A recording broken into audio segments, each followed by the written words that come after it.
Power doesn't ask permission. It doesn't wait for fairness, nor does it follow the rules we're taught as children. Look at the world. Those in charge didn't rise by accident. They rose because they understood something most don't. That influence isn't earned by goodness alone. It's built step by step through bold action, careful image, and ruthless clarity. This isn't about being cruel. It's about being conscious. It's about learning to navigate a world where perception is often more powerful than truth, where morality may decorate speeches, but strategy builds empires. If you want to lead, to influence, or even just protect what you've built, you have to stop playing the game as it should be and start mastering it as it is. Today, we explore how to think like a Machiavellian, not to become a tyrant, but to understand how power works in the real world. Machiavelli didn't invent power, he revealed it. Living through the political chaos of Renaissance Italy, stripped away the illusions of noble governance, and exposed the cold mechanics of leadership. His message was simple. Those who cling to idealism in a brutal world don't survive long. If you want to lead, you must be willing to see things as they truly are, not as you wish them to be. The first principle: power is seized, not granted. Waiting for recognition, for permission, for the world to reward your patience. That's a luxury only the powerless can afford. Machiavelli argued that moments of crisis are windows of opportunity. When others freeze, the bold act. When the system shakes, the ambitious step forward, not with hesitation, but with clarity. But action without calculation is chaos. That's why the second rule of Machiavellian thinking is this: appear virtuous, even when your decisions are ruthless.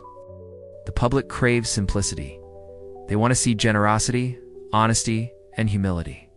Show them that even if behind the curtain, your mind is cold, sharp, and unsentimental. Machiavelli didn't say to abandon virtue, only to understand its strategic use. Reputation is armor. Image is leverage. The world rarely judges truth, it judges appearances. A successful leader knows when to smile, when to flatter, and when to vanish. And yes, there is a place for fear. But here's where many go wrong.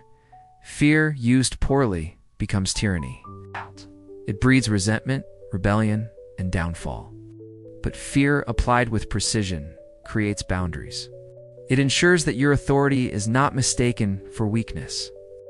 Machiavelli didn't say it's better to be cruel. He said it's better to be feared than loved if you cannot be both. The goal isn't terror, it's respect with caution. Strike only when necessary. But when you do, strike with finality. Perhaps the most overlooked lesson from Machiavelli is the importance of eliminating threats before they take root. This doesn't always mean violence or betrayal. It can mean confronting difficult conversations early, removing unreliable allies quietly, or reorganizing power structures before they collapse under the weight of their own ambition. Delaying action allows your enemies to grow confident. Preemptive clarity, not cruelty, is what separates a ruler from a victim of politics.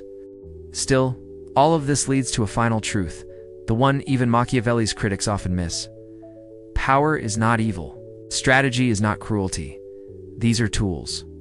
What matters is how you use them. The Machiavellian thinker doesn't abandon conscience. They simply stop confusing it with naivety.